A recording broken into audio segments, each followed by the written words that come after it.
Welcome to Gulmarg.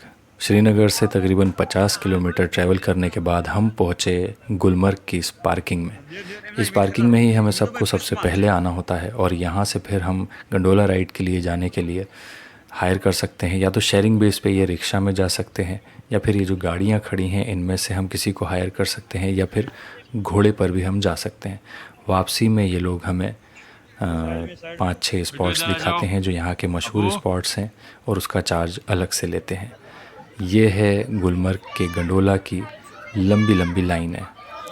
बहुत लंबी लंबी लाइनें होती हैं अलग अलग सेक्शन में। हमें तकरीबन 2 से ढाई घंटे लगे थे इन लाइनों में, जब कहीं जाके हमें बड़ी मुश्किल में और बहुत थकने के बाद गंडोला में बैठने का चांस मिला। आप कश्मीर अगर आ रहे हैं तो आप इस बात का ध्यान रखिए कि आप अगर अक्टूबर नवंबर के महीने के आसपास आ रहे हैं तो आपको बर्फ़ ऑलमोस्ट कहीं नहीं मिलेगी। हम लोग फ़ेज़ 1 तक पहुंच गए थे और मेरे एक दोस्त फ़ेज़ 2 तक गए, लेकिन कहीं पर भी बर्फ़ नहीं थी। लेकिन इसके बावजूद भी ये जो चिनार के पेड़ हैं और पहाड़ हैं, तो इनकी अपनी एक कुदरती खूबसूरती है जो इस जगह को बेहद खूबसूरत बना देती है। हालांकि नवंबर में कश्मीरी वहाँ के लोकल लोगों ने हमें बताया कि ये पतझड़ का मौसम है, तो यहाँ पे ग्रीनरी भी काफ़ी कम होती है।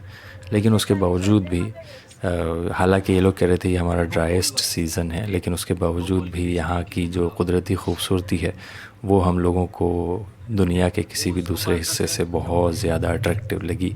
तो मैं उम्मीद कर सकता हूँ कि जब यहाँ पर बाहर का मौसम होता होगा या बर्फ़बारी का मौसम होता होगा, स्नो का, तो यहाँ कितनी ज़्यादा खूबसूरती बढ़ जाती होगी। ओ देखो घर भी यहाँ लोगों के विलेज है विलेज।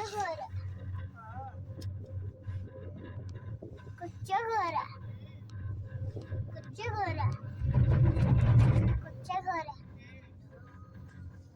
कच्चा घर है। कितनी बार पूछोगे? कच्चा घर है। इस वक्त जो है गुलमर्ग में ऊपर बर्फ़ नहीं थी, लेकिन फिर भी ऊपर जाने के बाद खूबसूरत नज़ारे हमारा इंतज़ार कर रहे थे चारों तरफ। क्योंकि हम नवंबर मंथ में थे तो हल्की हल्की धुंध थी, और फिर चारों तरफ बहुत ही खूबसूरत से पेड़ थे।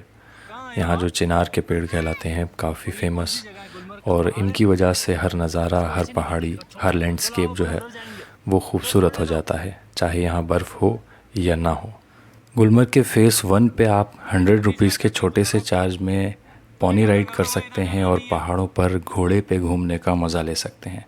बहुत ही बजट में बहुत ही खूबसूरत सा एक्सपीरियंस था ये। हम लोगों ने 2-3 राउंड लगाए और खूब इन्जॉय किया। अगर फिरदौस बर्रूह ज़मी अस्त, हमी अस्त, हमी अस्त व हमी अस्त, ये वो शेर है फ़ारसी का जिसमें कश्मीर की खूबसूरती बयान की गई है। लेकिन इस खूबसूरती में एक गड़बड़ हो गई, बंदर हमारे पीछे लग गया था जिसकी वजह से हमें कैमरा छोड़ के एकदम भागना पड़ा, और काफ़ी गड़बड़ हो गई। आप भी इधर आएँ तो ज़रा बंदरों का ध्यान रखें। बंदर काफ़ी बड़े बड़े हेल्दी बंदर हैं। तो इसका मतलब ये होता है शेर का कि अगर ज़मीन पे कहीं जन्नत है तो वो यहीं है, यहीं है और यहीं है। तो और वाकई कश्मीर बहुत खूबसूरत है, ज़मीन की जन्नत कहा जाता है। हम गुलमर्ग की पार्किंग से गंडोला राइड के स्पॉट तक गाड़ी हायर करके आए थे, और वापसी में गाड़ी वाले ने हमको 5 अलग अलग स्पॉट्स दिखाए। कुछ नहीं, छोटी सी चीज़ है बेटू। ये है गुलमर्ग की पार्किंग। और एक थोड़ी सी इंटरेस्टिंग चीज़ बता दूं मैं आपको यहाँ के बारे में कि जब हम यहाँ पे आए थे तो यहाँ पर आते के साथ ही घोड़े वाले जो हैं वो आ गए थे काफ़ी सारे। लेकिन फिर लोग इधर उधर थोड़ा घूमे फिरे तो पता चला गाड़ियाँ भी जाती हैं, और 50 रुपीज़ में ऑटो रिक्शा भी जो गंडोला की जो ले जाने वाली जगह है ना, वहाँ तक लेके जाते हैं। तो यहाँ पे घोड़े वाले जो प्राइस ज़्यादा बोलते हैं, थोड़ा नेगोशिएट करना पड़ता है उनसे। और आप सस्ते में जाना चाहते हैं तो फिर आप या तो गाड़ी कर लें, तो वो 1500-1700 में 2000 तक आपको 2-4-5-6 पॉइंट और गंडोले की राइड तक वो ले जाएगा। और घोड़े पे जाते हैं तो घोड़े वाले जो है 800-900 तक बताते हैं पर पर्सन, तो वो महंगा पड़ता है थोड़ा। और 50 रुपये में ऑटो रिक्शा थोड़ा ऊपर जाएंगे मेन रोड, ये जो रास्ता है सामने की तरफ, तो यहाँ अगर चले जाएंगे तो ऑटो रिक्शा वाले होते हैं, ई रिक्शा चलती है, वो 50 रुपये में छोड़ देते हैं और आते टाइम पे भी मिल जाते हैं, तो 50 रुपये में वापस आ जाओ आप। और अब थोड़ी काफ़ी लेट हो गया, हम लोग खाना खा, काफ़ी देर से हम लोग घूम रहे थे, तो अब थोड़ा खाना वाना खाते हैं चल के।